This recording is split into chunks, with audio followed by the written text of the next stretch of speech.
دوست جو اسٹیج پر تشریف فرما ہیں اور جو ہال میں موجود ہیں، میرے لیے یہ انتہائی مسرت کا لمحہ ہے کہ حامد میر کی اس کتاب کے حوالے سے کچھ گزارشات آپ کے سامنے رکھوں۔ صحافی میری نظر میں ایک گواہ ہوتا ہے، تاریخ کا گواہ۔ وہ ہم سب کی جانب سے گواہی دیتا ہے کہ یہ ہوا۔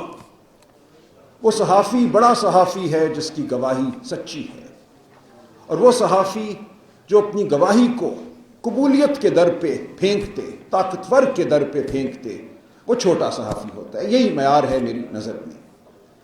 اس معیار کو اگر ہم لے کر حامد میر کے کیریئر کو دیکھیں اور اس کتاب کو دیکھیں جو ایک طرح سے ہمارا اجتماعی حافظہ ہے، حامد میر کے کالم ہمیں یاد دلاتے ہیں کہ ہم نے کیا کچھ سہا ہے اور سہ رہے ہیں، تو اس معیار کو اگر ہم اس کتاب پر مسلط کریں تو میں بلا خوف تردید یہ کہہ سکتا ہوں کہ یہ سچی گواہی ہے، یہ بڑی گواہی ہے، یہ بڑی صحافت ہے۔ حامد میر نے جو کالم ہمارے سامنے رکھے ہیں، میں کچھ کالموں کی جانب آپ کی توجہ مبذول کرانا چاہوں گا۔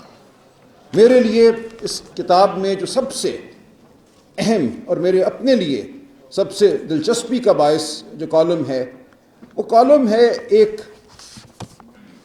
ایسے شخص کے حوالے سے جو کوئی بڑا سیاستدان نہیں تھا، جو سپریم کورٹ کا جج بھی نہ بنا، جو ہائی کورٹ میں ہی ججی کرتے کرتے شاید کہیں تاریک راہوں میں گم ہو جاتا، لیکن وہ گم نہیں ہوا۔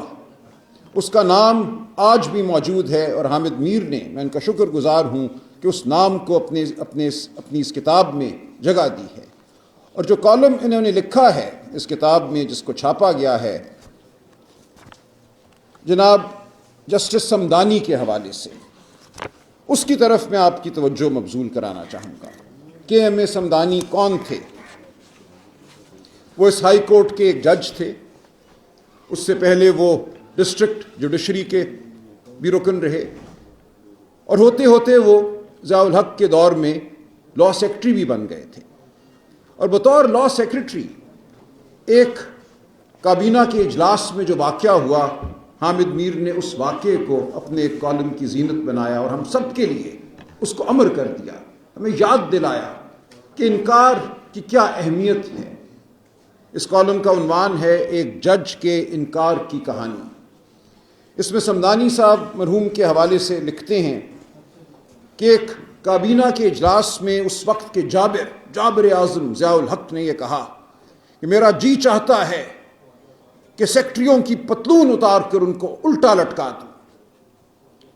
صمدانی صاحب کا خود تعلق وہ سی ایس ایس کر کے آئے تھے، چونکہ سول سروس سے تھا، انہوں نے برملا وہاں کہا، اور میرا جی یہ چاہتا ہے کہ کرپٹ جرنیلوں کی پتلونیں اتار دوں۔ اس کالم کو لکھنا اور اس واقعے کو اس کتاب کا حصہ بنانا، اس کا کیا مقصد ہے؟ حامد میر ہمیں یہ بتا رہا ہے کہ انکار، جابر کی آنکھوں میں آنکھیں ڈال کر انکار کرنا ہی انسانیت کی معراج ہے۔ آج ضیاء الحق کا نام لیتے ہوئے ہم جھجکتے ہیں، لیکن کے ایم اے صمدانی کا ہم نام لیتے ہیں تو ہمارے سر جھک جاتے ہیں تعظیم سے۔ میں شکر گزار ہوں حامد میر صاحب آپ کا کہ آپ نے صمدانی صاحب کے انکار کو اپنی اس کتاب کی زینت بنایا۔ جو کالم آپ نے چنے ان کالموں میں آپ کا یہ کالم شامل ہے۔ ایک چھوٹا سا واقعہ اگر میں اپنی طرف سے کہہ دوں، صمدانی صاحب سے بہت میرا اپنا قریبی تعلق تھا، والد صاحب کے انتہائی قریبی دوست تھے۔ میرا سارا بچپن ان کے گھر میں گزرا، ان کی بیگم صاحبہ، ان کے بچوں کے ساتھ۔ تو میں جانتا ہوں کہ ایک سچے انسان کی زندگی کیا ہوتی ہے، اور ایک وہ انسان جو ہمیشہ دنیاوی ترقی کے حصول میں رہے، اس کی زندگی کیا ہوتی ہے، ایک درویش کی زندگی کیا ہوتی ہے، اور ایک ایسے شخص کی زندگی جو جبر کے سامنے سینہ تاننے کی جرت رکھتا ہو اور تمنا رکھتا ہو، وہ زندگی کیا ہوتی ہے۔ تو کے ایم اے صمدانی صاحب، جسٹس صمدانی صاحب کی زندگی ایک ایسی ہی زندگی تھی۔ صمدانی صاحب جیسے لوگ تو وہ لوگ ہیں جو اس دھرتی کا جھومر تھے، ان کا ذکر کرنا ضروری تھا، لیکن ساتھ ساتھ حامد میر اپنے ان کالموں میں ہمارے ماضی کے ساتھ ساتھ ہمارے حال کا ذکر بھی کرتے ہیں۔ وہ ستم جو ہم روز سہ رہے ہیں اس کا ذکر کرتے ہیں۔ گواہی دینا جب جابر موجود ہو ایک بہت بڑی بات ہے۔ جابر کے چلے جانے کے بعد اس کو جابر کہنا، اس کی قبر پہ جا کے تہمت لگانا آسان ہے، لیکن جب جابر موجود ہو تمکنت کے ساتھ، پوری قوت کے ساتھ، اس کو کہنا کہ جو آپ نے کیا یہ جبر تھا، یہ ظلم تھا، اور جبر ہے اور ظلم ہے، یہ بڑی بات ہے۔ حامد میر کا کالم ہے 26ویں ترمیم کے حوالے سے جمہوریت اور آئین کے نئے گورکن۔ اس میں ہمیں وہ یاد دلاتے ہیں کہ وہ لوگ جنہوں نے ضیاء کی فسطائیت کو سہا، جو جیلوں میں گئے، جنہوں نے آئین اور قانون کی جنگ لڑی، آج انہیں وہ خاموش نظر آتے ہیں۔ جب آئین پر ایک دفعہ پھر حملہ ہوتا ہے تو وہ جماعت، جو جماعت شاید اس آئین کی خالق تھی یا جس کا بڑا حصہ تھا اس آئین کے بنانے میں، اس کے سرکردہ لوگ سر جھکائے نظر آتے ہیں۔ حامد میر ان کو بخشتے نہیں، ان کے سامنے آئینہ رکھتے ہیں۔ جمہوریت اور آئین کے نئے گورکن کون ہیں؟ یہ وہ ہیں جو ایک دور میں اپنے آپ کو آئین ساز کہتے تھے، ایک دور میں اپنے آپ کو جمہوریت اور انسانی حقوق کا علمبردار کہتے تھے۔ حامد میر ان کی آنکھوں میں آنکھیں ڈال کر کہتے ہیں، کیا آپ بوڑھے ہو گئے ہو؟ کیا ذوف نے تمہارے جذبے کو ماند کر دیا ہے؟ یہ ہے حامد میر کا کالم، یہ ہے حامد میر کی تنبیہ۔ وہ کہتے ہیں کہ اگر اس روش پہ چلو گے تو اس ملک کو تباہی کی جانب لے کر جاؤ گے۔ تم کہاں کھڑے تھے، آج کہاں ہو؟ آج تمہارے سر کیوں جھک گئے؟ نام لے کر انہوں نے اس کالم میں لکھا ہے، میں ان لوگوں کے نام نہیں لوں گا کہ وہ کون لوگ تھے جنہوں نے جیلیں سہی، آج سینٹ میں بیٹھ کر اس کالی ترمیم کو کیوں ووٹ ڈالتے ہیں۔ حامد میر سوال کرتے ہمیں نظر آتے ہیں، پوچھتے ہیں کیا ہوا، یہ کیا سانیہ ہے۔ حامد میر اسی طرح 2 کالم ہمارے حوالے کرتے ہیں 26 نومبر 2024 کے حوالے سے۔ کسی کو وہ بھولنے نہیں دیں گے۔ یہ کتاب ایک مستقل دستاویز ہے، مستقل گواہی ہے۔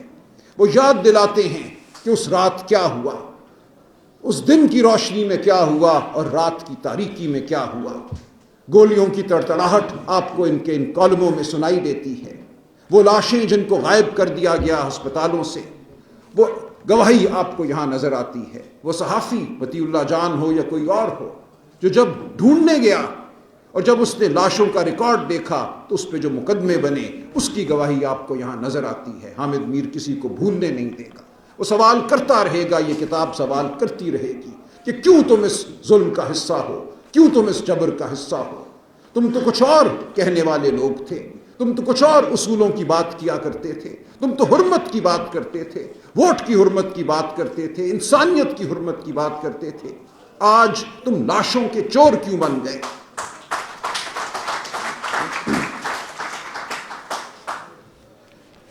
یہ کتاب تو میں آپ کی نظر کرتا ہوں، حامد میر نے ہم سب پہ احسان کیا یہ کتاب لکھ کر، اور بہت سے میرے دوست ہوں گے جو مجھے کہیں گے کہ نہیں حامد میر تو ہمارا بھی ناقد ہے۔ تو میں کہتا ہوں یہی تو اس کی بڑائی ہے کہ وہ ہر ایک کا ناقد ہے۔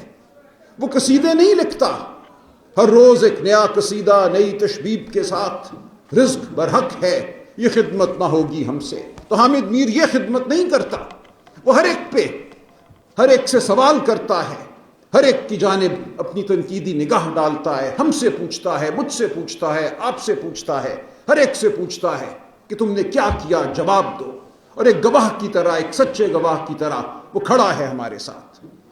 جب میں اصغر خان صاحب کا وکیل تھا، جو اصغر خان کیس ہوا، اس میں ایک ایسا موقع آیا کہ سپریم کورٹ نے پوچھا کہ ایک رپورٹ بنی تھی اس وقت مہران گیٹ کے حوالے سے، اور جو پیسے حبیب بینک سے نکالے گئے 1990 میں IGI بنانے کے لیے، بے نظیر بھٹو کا راستہ روکنے کے لیے، پیپلز پارٹی کو سیاست سے باہر کرنے کے لیے، کیا وہ رپورٹ کسی کے پاس میسر ہے، کسی کو مل سکتی ہے؟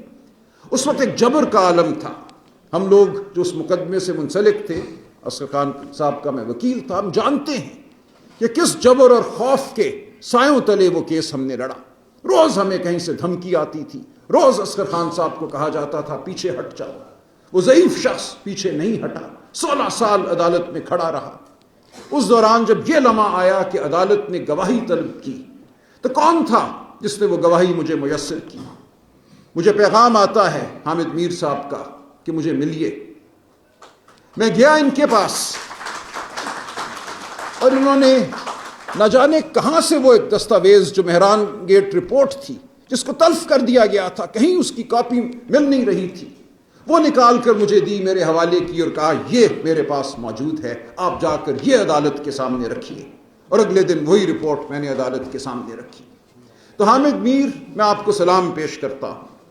آپ سے تعلق برادرانہ بھی ہے, آپ سے تعلق ایک ایسے شخص کا بھی ہے جس کی آپ تنقید بھی کرتے ہیں, جس کا آپ ساتھ بھی دیتے ہیں. آپ کے ساتھ ماضی قریب میں سفر کا موقع بھی ملا. ہارورڈ یونیورسٹی میں اس سال اپریل میں ایک سیمینار منعقد ہوا پاکستان کے موجودہ حالات کے حوالے سے. وہاں ایک پینل میں حامد میر صاحب اور میں اکٹھے شامل تھے. تو بہت ہی اچھا ایک وقت تھا جو گزرا اور گزر رہا ہے. یہ وقت اچھا اس لیے ہے کہ یہ سچائی سے عبارت ہے. جو بھی جبر ہو, دہشت گردی کے مقدمے ہوں, حامد میر کے جسم میں گولیاں ہوں, ہم پر زندگی کا دائرہ محدود کرنے کی خواہش ہو, اس سب کے باوجود یہ وقت اچھا اس لیے ہے کہ یہ وقت پرعزم ہے, یہ بہادری کا وقت ہے, یہ سچائی کا وقت ہے. ہمیں پتہ ہے کہ ہم سچائی کے لیے کھڑے ہیں, ہم بنیادی حقوق کے لیے کھڑے ہیں, اور حامد میر ہمیں دیکھ رہا ہے. حامد میر گواہ ہے, وہ ہماری گواہی دے گا. حامد میر, شکریہ.